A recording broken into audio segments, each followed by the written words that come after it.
আসসালামু আলাইকুম। আমরা জানি ইতিমধ্যে পাবনা হালি শহরে একটা সমস্যা হচ্ছে, সেটা হচ্ছে গ্যাস নিয়ে অতর্কিতভাবে কিছু না বলে সরাসরি এই বাগরাবাদ এই গ্যাস ডিস্ট্রিবিউশন কোম্পানির পক্ষ থেকে লোকজন এসে বিভিন্ন ইস্যুতে গিয়ে তারা মানুষের চুলা লাইটগুলি কেটে নিয়ে যাচ্ছে। পরবর্তী এগুলি আবার ফেরত আনতে গেলে মানুষের যে ডিমান্ড নোট সহ করিয়ে নিয়ে আসতে গেলে লাখ টাকার উপরে প্রয়োজন হচ্ছে, তাও আবার 1 মাস 1.5 মাস সময় লেগে যাচ্ছে। এর মধ্যে মানুষের ভোগান্তির শেষ নেই। তা আমি তাদের সংশ্লিষ্ট কর্তৃপক্ষকে আমি প্রশ্ন করতে চাই, আপনারা এটা কোন এখতিয়ারে করছেন, কোন আইনে করছেন?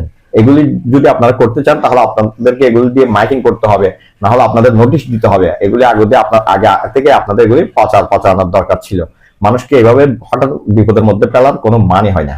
দেশে একটি নতুন সরকার এসেছে, মানুষ অনেকটা সরকারকে না জেনে দোষারোপ করছে, বিভ্রান্ত সৃষ্টি হচ্ছে। এগুলি আপনারা করতে পারেন না। এখানে আপনারা যে সমস্যাগুলি দেখাচ্ছেন সেখানে হচ্ছে লাইনে কোনো লিক বা সমস্যা দেখাচ্ছেন, পুরাতন লাইন এবং একটা চুলা দিয়ে কয়েকটা পরিবার ব্যবহার করছে, এই ইস্যুগুলি দেখে আপনারা চুলাগুলি কেটে নিয়ে যাচ্ছেন। এটা কোনোভাবে কাম্য নয়। কারণ আপনাদের যদি এই নকশার সমস্যা থাকতো তাহলে আপনারা গ্যাস লাইনগুলি দেওয়ার আগে এটা ঠিক করেন না কেন নকশা? এক। দ্বিতীয়ত হচ্ছে দীর্ঘদিন মানুষের চুলাগুলি যাচ্ছে, এখন এসে আপনি বলবেন 10-15 বছর বাদে আপনার নকশা ঠিক নেই। দ্বিতীয়ত হচ্ছে লাইনে যদি লিক থাকে তাদেরকে সময় দিবেন লিকগুলি আপনার কাজ করার জন্য, সে সময় আপনারা দিচ্ছেন না। আবার এই নির্দিষ্ট আপনার একটা গ্যাসের বিল করা আছে, সে বিলটা মানুষ পেমেন্ট করতেছে, এখন তার টাকার কিনা গ্যাস, সে কি 2 জনে চালাবে 3 জনে চালাবে একটা চুলা, সেটা তার ব্যাপার। তাদেরকে কোনো নোটিশ না দিয়ে, তাদেরকে কোনো সময় না দিয়ে আপনারা হুট করে এসে মানুষগুলো চুলা লাইজার গুলো কেটে নিয়ে যাচ্ছেন।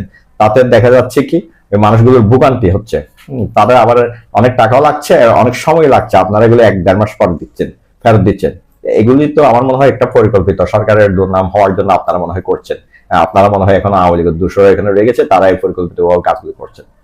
আপনারা এই কাজগুলি বন্ধ করুন আপাতত। আপনারা আগে মানুষকে সময় দিন, মানুষকে জানিয়ে দিন, এগুলি প্রচারণা করুন। তারপর যদি মানুষ আপনাদের যে সমস্যাগুলি বলছেন এই সমস্যাগুলো যদি ওনারা যদি না শুধরান তাহলে আপনারা একটা ব্যবস্থা নেওয়ার ঘোষণা দেন, তার ব্যবস্থা নেন।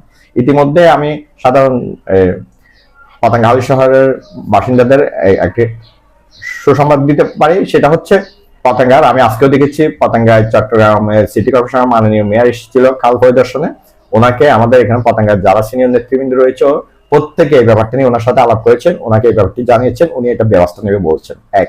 দ্বিতীয়ত হচ্ছে এর আগে আমরা পতেঙ্গার পতেঙ্গার নেতৃবৃন্দ যেগুলো আমি দেখেছি সেটা বলছি, ওনারা যত পরিকল্পনা মন্ত্রী আমি খুসরো মোহাম্মদ চৌধুরীর সুযোগ্য সন্তান ইসরাফিল খুসরোকে এই ব্যাপারটি জানিয়েছেন। উনিও এমডি সাহেবের সাথে বাগরাবাদের এমডি সাহেবের সাথে কথা বলেছেন, কথা বলে এটা একটা সুরাহার চেষ্টা করছেন।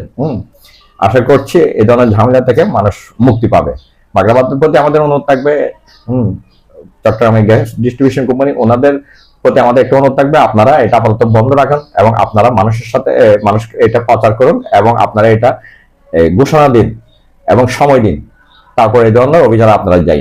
তার আগে মানুষকে এই ধরনের কষ্ট দেওয়ার কোনো মানে হয় না, এটা মেনে নেওয়ার না, এটা মেনে নেবে না মানুষ, তখন একটা বড় ধরনের ঝামেলা সৃষ্টি হতে পারে। ধন্যবাদ।